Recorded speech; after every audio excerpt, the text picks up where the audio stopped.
Hello, hello, hello. Rosanna here with some RozyGlow channeling just for you. So this one here is for the commitment phobes out there. I have been one of them. And the question is, why?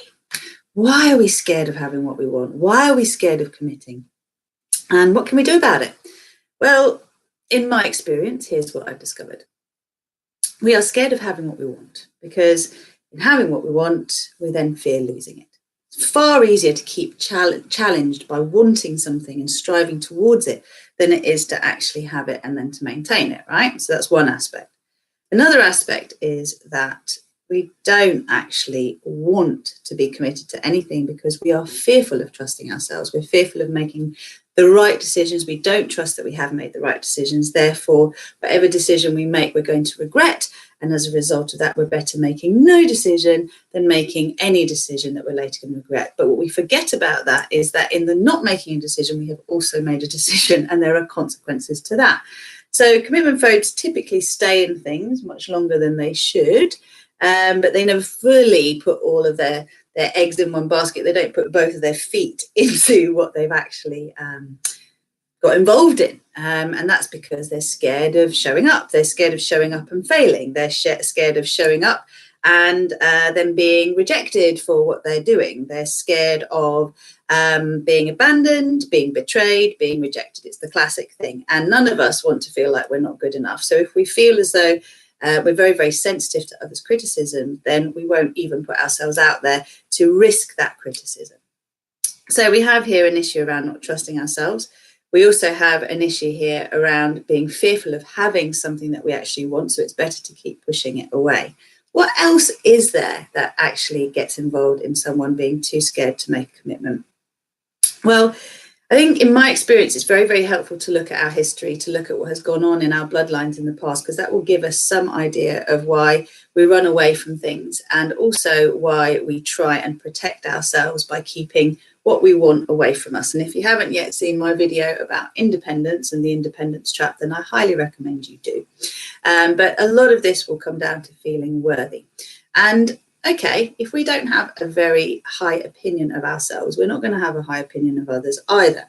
So another reason that we can be commitment phobes is because we do not believe that people have the best intentions in their love towards us, right? So, for example, if we find ourselves being wealthy, we may fear that people just want us for our money. If we find ourselves being good looking, then we may fear that people actually want us for our good looks and not because of our inherent worth. If we have any kind of sense that's been brought upon us that we somehow need to be suspicious of others, that their motives are not pure, and this will really come from our early conditioning, then we are not going to trust love. We're not going to trust opportunities when they show up. We're going to always be looking for the catch. We're going to be looking for the payoff. We're going to be looking for the small print. And you know what? What you look for, you will find. So to actually understand why you may be a commitment phobe, I highly recommend you just look back to your early conditioning. You actually think about what were the messages you received about love? What were the messages that you received about love, commitment, money, having things that you actually want?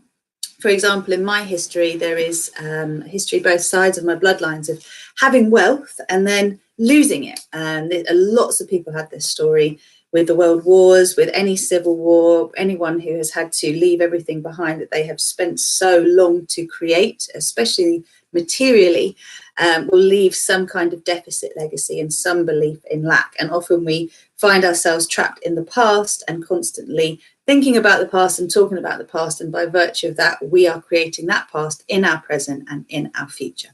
So commitment phobia really is the fear of having what you actually want because you're scared of having it, for fear of losing it. And also you are scared of trusting yourself to make the right decision. And perhaps you also believe that your motives or the motives of others are not pure. So what is pure love? Well, like anything in life, so whether we're talking about committing to a business, committing to a project, committing to a relationship, committing to having children, anything that you commit to is going to involve some investment, some risk, and also, that risk actually comes with the risk of failure. So what we will come against is where we are not masters and where we are. And so again, with the commitment phobia, the main issue here is, why would you keep away from you something that you really desire? Ask that question. And then look at what is in front of you and ask yourself the question, is this what I truly desire? Because sometimes the commitment phobia is just down to the fact that we don't want what is in front of us, and we're scared to say no because we don't believe we're likely to get anything better than that, as in something that suits us better. And this again will come back to conditioning of, like, you know, being grateful for being picked at the dance or being asked for your hand in marriage when you're young enough and pretty enough, and you shouldn't leave it too late or no one will want you, and all that jazz. All right, we're all the products of our conditioning. And for me to have gone from someone who kept everybody at arm's bay, including friends and family members, because I was fearful of intimacy, what that actually meant was I was fearful of people seeing into me. I didn't feel deep down I was really worth much, even though I was a kind, generous, giving person, even though I cared about people's pain, even though I was sensitive to the problems on this planet, even though I did my best, even if it wasn't good enough. I actually just felt like I wasn't worth much, that inside I was shit. And if anyone really knew that, they wouldn't really want me. So again, if you are thinking that this resonates with you, then there's another video you'll want to watch. Sorry about this, but I think it's really helpful for you to actually build a profile of how all these issues are linked to each other. So that's about our toxicity, and it is, I'll give you the title actually, because I think that's going to be relevant to you, because I'm going to film it in a second. So it's basically about self-sabotage. It's about self-hatred and unworthiness and undeserving, and turning toxicity into unconditional love. So if you know that that resonates with you, then that's another reason why you might be fearful of making a commitment to anything, including a project, including a course that you've embarked on. It could be anything, right? So how do you get past it? Well, that is in the other video that I'm going to make in a moment. But if we recap and we summarize on this, you have an issue here around the fact that you may not want what is in front of you, but you may feel that if you say no to it, that you're not going to get anything better coming your way. You may feel that you don't trust yourself, and therefore in making any kind of decision to commit to something, you are going to regret it. Okay. And we also mentioned the fact that in the end, what it comes down to is the fact that there is a really beautiful opportunity for us to have, but we are scared of having, because in the having, there is the implication that the opposite side of that, which is based on lack consciousness, is that we will go from having to not having.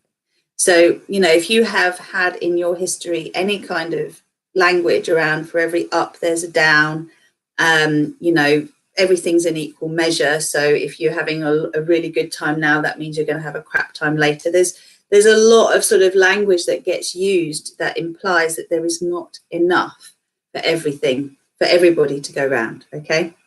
So if I have more of something, that means you have less of something.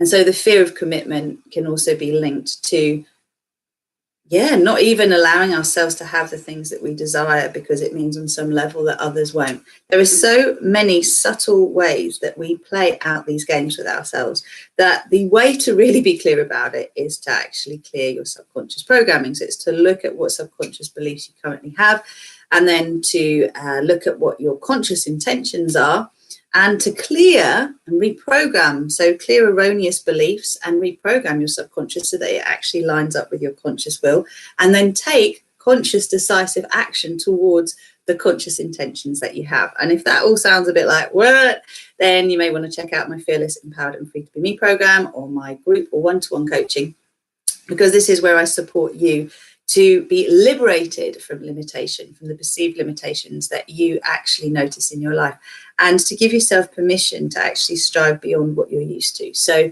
if you know that you would love to have something in your life, but you're too scared of having it, that's because of the fact that there is a lot of pain that has been associated with having it, that will be somewhere in the bloodline, in the history, and also your soul lesson as well, so your soul learning.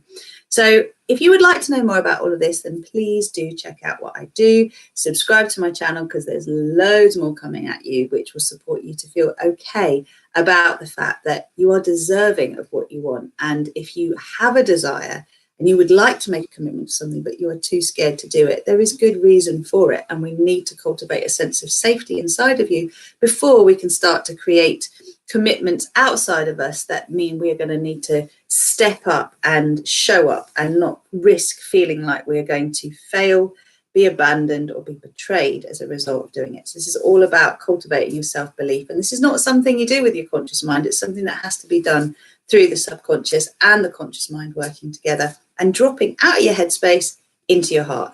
And that is what I'm an expert in. So if you would like to know more, please do get in touch with me, and I look forward to hearing from you soon. The starting point is always a breakthrough call. Remember, if you want to get out of this place, what it's going to mean is opening up to stepping into a new place, and this will mean stepping out of your comfort zone. So again, if you've got some issue with that, then you might want to check out my stepping out of your uncomfortable comfort zone video. And I'll try to put all the links in this video below so you can check these ones out. But it usually means that we need someone to hold our hand. It usually means that we want to look at how others who have what we want are living their lives, and that they are consistently getting to experience greater and greater sense of fulfillment that isn't being taken away from them. So if you're new to Bruce Lipton's work, I highly recommend you check out The Biology of Belief, and in particular the honeymoon effect, because he explains in that book how to continue to have that good feeling in your life and to build on it and to keep building on it so that it is your norm rather than up and down, up and down, up and down, which is why we fear committing to things, because we don't want to find everything goes downhill from the moment that we say yes. And that fear, again, is part of our intrinsic conditioning. So fear really stands for false expectations, false evidence, false emotion appearing real. And it's always good to look into our fears, because usually they are based on misperceptions. And those misperceptions, once we shed light on them, allow us to see that we are worthy, we are deserving, and yeah, everything that we want can actually come to us with grace and with ease if we allow it to. And then we deal with our own subconscious resistance to having it. All that's going to take from you is the willingness to say yes, to take one little step further than where you're used to say, I want this, but I'm scared. And then to look at why you're scared. And only you know the truth. Do you want it or don't you? And if you're not sure, more self-inquiry is required. If you're not sure, being able to own that is really important. You have to step back and cultivate some safety within you before you can co-create the next step forward with another being, whether it's a coach, a business partner, a project, a romantic relationship. All of that, there's got to be a safe space for you to come back to, and the safe space has to be you. So creating that safety within is essential, because no matter what people take away from you on the outside, they cannot take what's on the inside away if you are deeply committed to it. And that is where this work really starts. So when you make a commitment to yourself, start making a commitment to the world outside of you, and start making a commitment to all the things that matter to you, including love, money, health, success, the whole caboodle. Hope you found that one useful. If you love it, subscribe, please share. Thank you lots of love from RozyGlow and Rosanna.